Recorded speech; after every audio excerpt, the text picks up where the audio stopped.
As former British Prime Minister Tony Blair releases yet another article on how the Islamic State should be targeted, our reporter Yasmin Khatun takes a look at what he's been saying. In an article published this morning, former Prime Minister of Britain spoke about what he called radical Islamism. Citing groups IS, Boko Haram and Al-Shabaab, he said the problem is much larger than these groups and needs to be tackled. What exactly does he mean? In a 7-point essay published last month, Blair said there was a need to uproot the thinking of the extremists, not simply disrupt their actions. He cited schools in this essay, saying millions of young children are taught views of the world that are hostile to those of different beliefs. I asked Talha Ahmed, spokesman for the Muslim Council of Britain, who has been a school governor for 7 years, what he thought of the former Prime Minister's comments. It is obviously disappointing and shocking, given that he is one of our most successful Prime Minister. But it also shows that whole debate around violent extremism misses the point, which is this.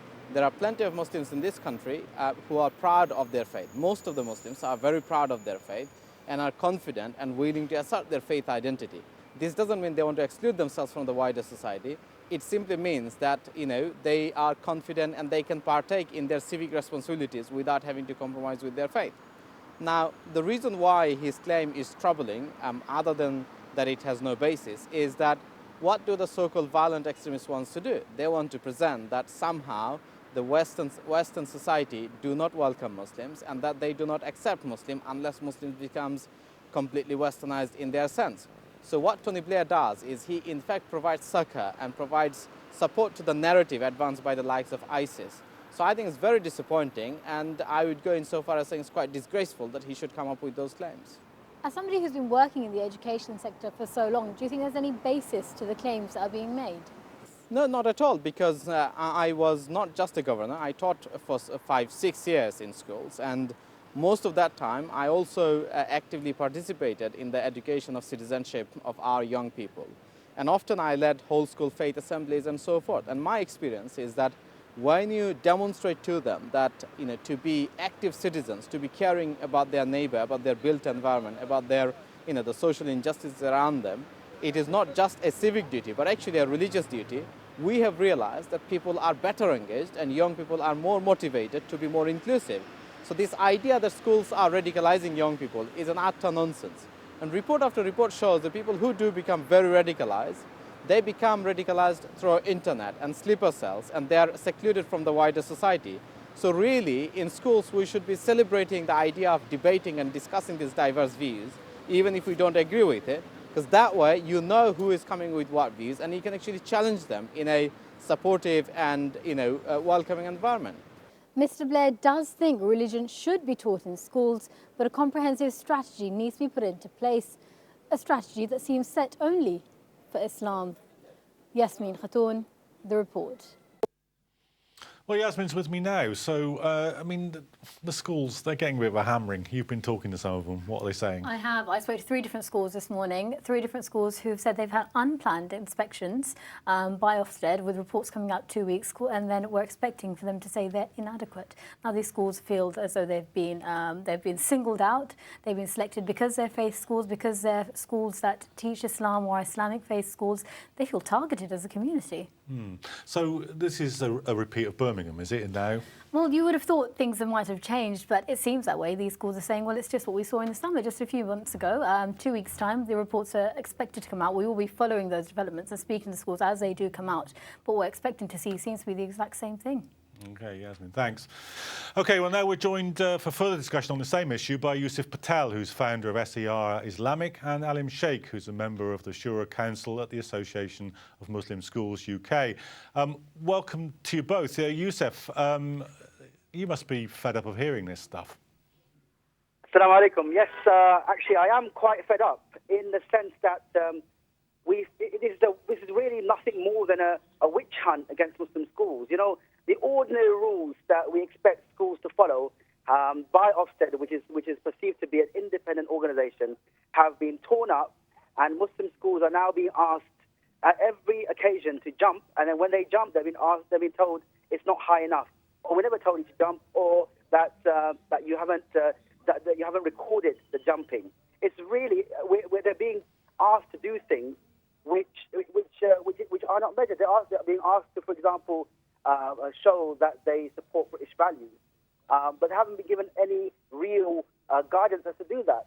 They're being told that they're falling short in different areas, and really, I think Ofsted needs to be severely challenged by the Muslim community. That hasn't been done to date, and really, we need to get Ofsted to answer questions about the perception that it's been politicized, and it has a particular agenda for Muslim schools. Okay, Alim, I mean, that's a fair point, isn't it? I mean, there are plenty of educationists and teachers who don't like Ofsted for educational reasons, but it's now beginning to lose credibility because it's being seen as a political tool, isn't it? Assalamu alaikum. Well, we, as the Association of Muslim Schools, we do expect all of our schools to abide by the standards set out by the Department for Education within the independent sector. And those schools which are non-association schools, i.e. inspected by Ofsted, of course there is a framework. And so long as the framework is equally applied across all sectors, then we will work within that framework. And we don't feel that many of our schools actually are not operating within that framework. However, of course, it is for the inspectors to decide, and we're very fortunate that we have opportunities to engage with DFE and to make our voice heard, as Yusuf is also advising that we do. And we do that as an association at every opportunity, both to the Department for Education and when we have the opportunity to Ofsted. However, we would welcome an opportunity to engage at a higher level with the inspectorate. Yeah, but don't you think it's beginning to look a bit fishy? Because, in Birmingham, there were schools that were rated excellent, and then this political crisis blew up, and then all of a sudden they're not excellent any longer. Looks like we might be heading the same way this time. I mean, that's beginning to look like a political operation rather than an educational assessment, isn't it? Well, we do have to be careful that we're talking about the same thing.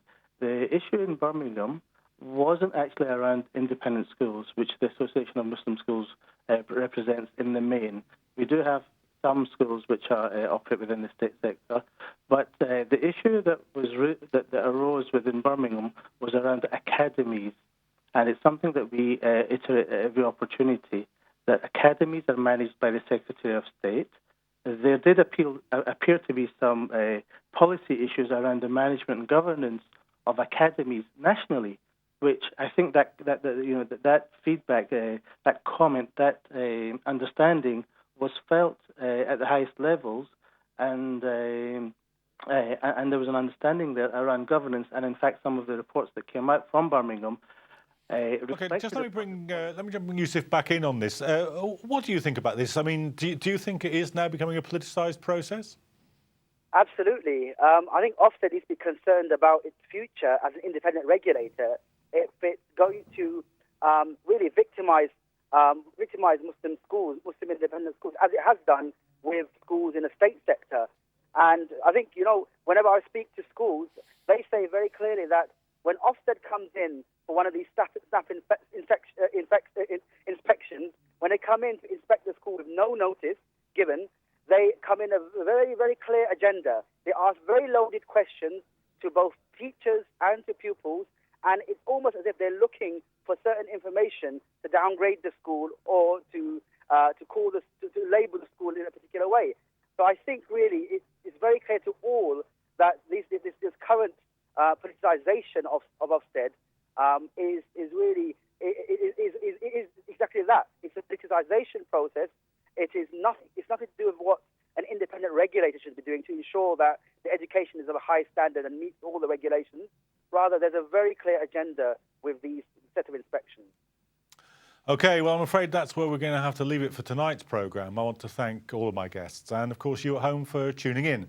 Do remember that you can follow us on Twitter at Islam Channel and at Islam Channel CA. That's at Islam Channel Current Affairs, and by using the hashtag #TheReport.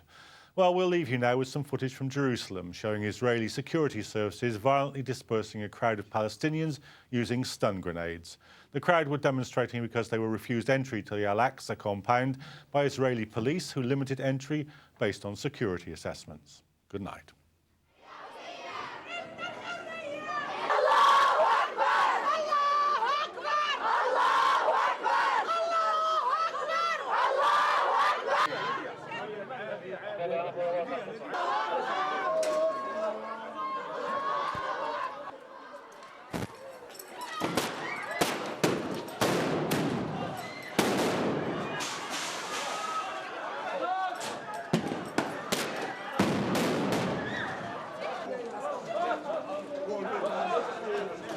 اسحاب كله يجي وجه هاجر